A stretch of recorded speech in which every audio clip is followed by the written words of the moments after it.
not sure this is going to work out, but we will soon find out.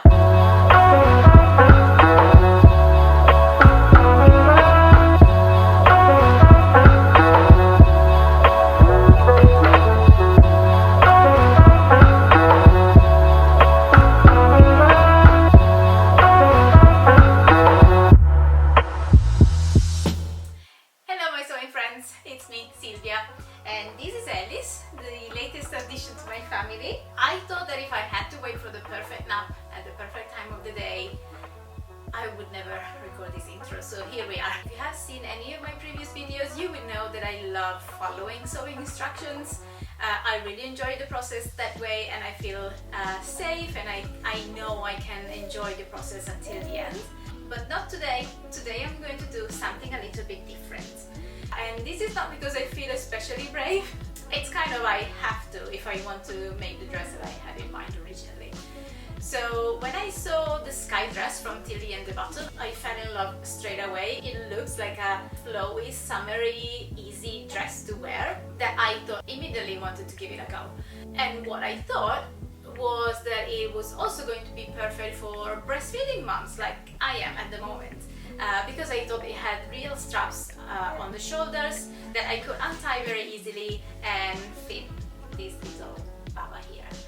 So I bought the pattern, I bought the fabric, and I got a little bit disappointed when I realized you basically sew the shoulder seams as you would normally do, and then you sew a strap around them, and you basically tie a bow on top. So you really cannot undo the shoulder straps like I had imagined you could. So I started thinking about options and how I could make real straps and hack in the pattern. And I thought that I could replicate the construction technique of a dress that I made for my daughter now. So this is the dress. So the way this is constructed is that you have a front panel, back panel, both in lining and in the main fabric, and also you have long straps that you sew together with the front and the back panel. So what I'm attempting to do is to keep the front and the back pieces like they are. I'm going to cut one with the main fabric and one in a lining fabric, and then I'm creating a pattern piece for the straps, which I'm going to cut again in main fabric and lining. I'm also lengthening the front and the back piece of 1.5 centimeters. This is because I know I'm very petite, and usually these kind of dresses that don't really have any shape in the middle of the body don't really good look on me. So I'm thinking I could add an elastic at the end of the bodice, and hopefully that will give me a little bit more of a shape. The fabric that I'm using today is going to be the same fabric as this one that I use for Skye's dress. It's a beautiful viscose crepe, I think it is, from, I think it's called Lamazi Fabric or Lamazi Fabric store.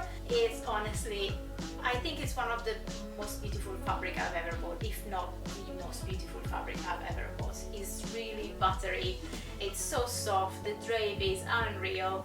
It's a bit slippery, I'm not going to lie, but as all of the viscose are. And the lining is another viscose that I bought from a local shop here in Abingdon in the UK. It's called Mason, so I will link their website here below. So yes, I think that's it. I think we should just be brave and get started. What do you think? Shall we try? Yeah? Okay. Okay, let's go. These are the pattern pieces you will need. One front bodice in lining and one in main fabric. One back bodice in lining and one in main fabric. 8 tie straps, 4 in main fabric and 4 in lining. 4 pocket bags and 4 interfacing strips. And finally, 2 skirt panels of the desired length. Stay stitch the edges of the neckline of the front and back bodice, starting from the shoulders and going down to the center. Repeat the same for the armholes too, again from the shoulders going downwards. I would recommend not skipping this step, especially if the fabric you're using is delicate and slippery like the one that I am using. This will help the fabric keeping its shape and it will be easier later on.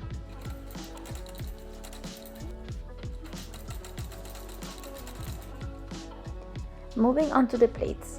Bring the pleat that is closest to the side seams on top of the one next to it and pin in place right sides together.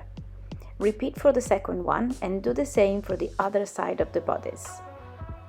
Stitch on top of the lines, sewing towards the raw edge of the bodice.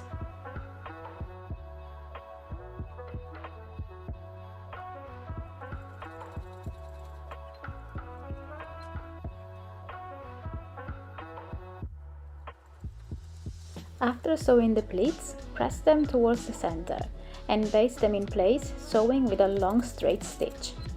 Place the tie straps right sides together on top of the shoulder edges of the front bodice and sew them in place. Repeat for front and back bodice in both main fabric and lining, and press the seams open. Here is a close-up of the lining of the back bodice. If you're wanting to sew a label on it, this is the right time to do it. I've used this one by Kylie and the Machine that says "You are a pearl," and put one in my daughter's dress too. I thought it was a very sweet detail to add to both our dresses to make them even more special. Now pin the lining to the back bodice right sides together, starting from the center and the side edges and then moving on to the straps. Sew all around the bodice and straps. You can lower the stitch length when you get to the end of the straps to make them a bit more pointy if you'd like. Here also I'm using a walking foot, which is great for sewing 2 layers of different materials together. This way you won't run the risk of having one sliding on top of the other anymore.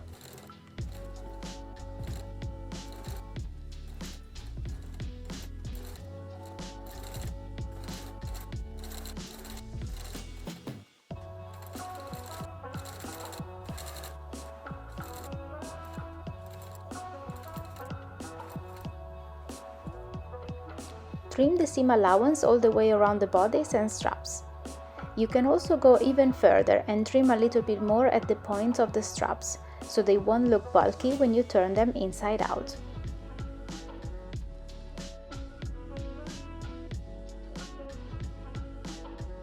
It's now time to turn the straps inside out, so grab yourself a hot drink, a snack and a lot of patience, because trust me, you're going to need it. To do that, I just pulled the fabric through little by little, and when I got to the end, I held myself with a chopstick to push the ends as far as possible, so they look nice and tidy. I then wiggled the fabric to make it flat and pressed it with an iron.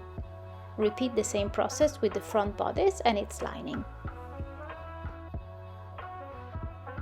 Grab the front bodice and open up the 2 layers of fabric, keeping the lining at the top.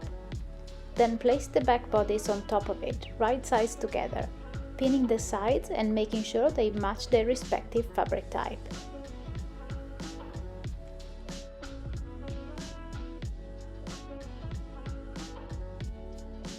Sew together following the usual seam allowance.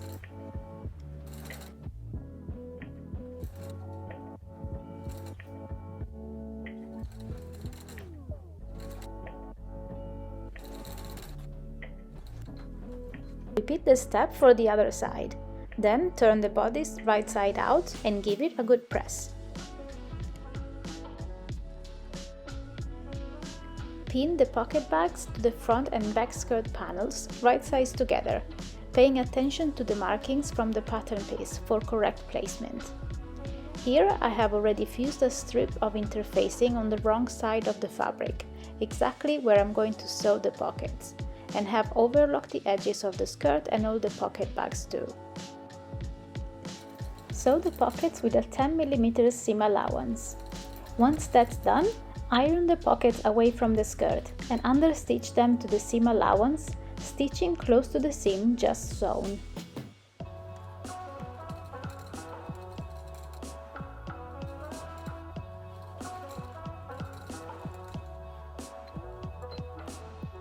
Place the skirts on top of each other, right sides together, and pin them together, keeping the pockets open.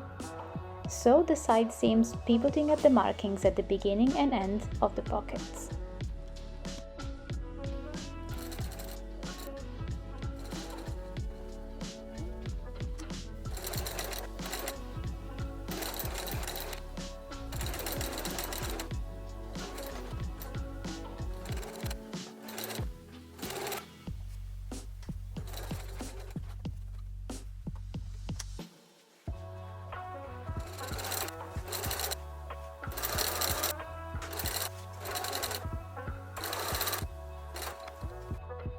Make little snips above and below the pockets, so you are then able to press the seam allowances open.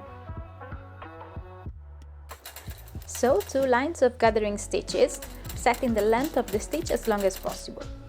I decided to stop and restart the stitching at the side seams, so I can gather half of the fabric of the skirt at a time. I feel like the risk of breaking the threads that way is a bit lower, but doing one long line of stitching for the entire length of the skirt is also totally fine. It's completely up to you to decide what you feel comfortable with.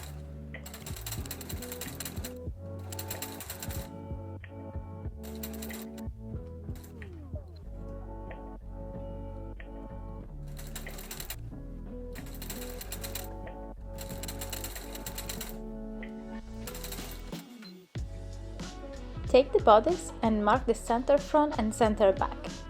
Do the same thing for the skirt and then start gathering the fabric, pulling the gathering stitches until it's as wide as the bodice.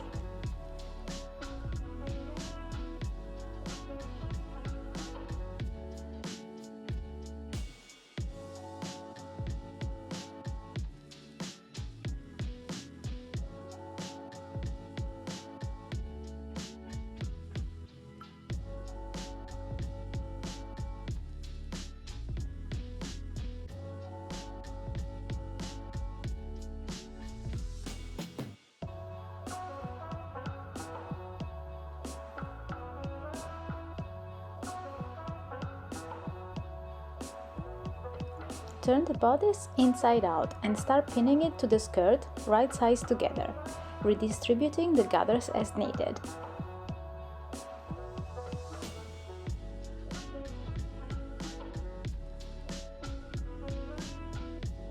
Sew all around with a 1 cm seam allowance.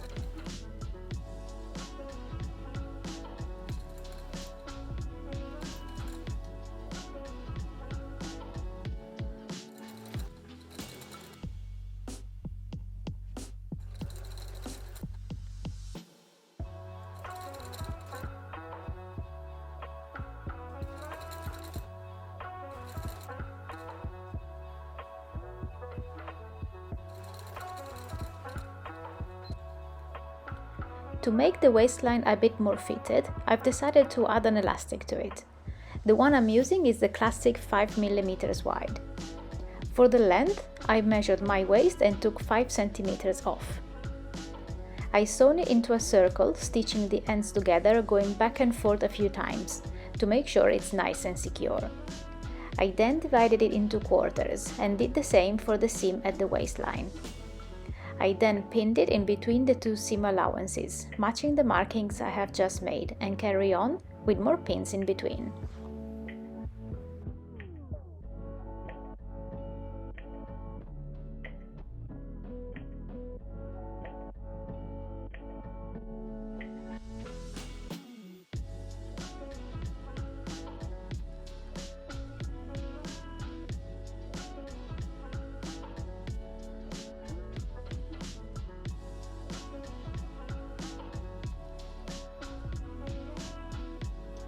For this part, select a stitch that can be stretched. I used a zigzag stitch and played around with the measurements to make sure I was catching the elastic and not just the fabric. This part is a bit fiddly, so just take it slowly and make sure the elastic is sandwiched in between the 2 layers of fabric, stretching it as you sew between pins.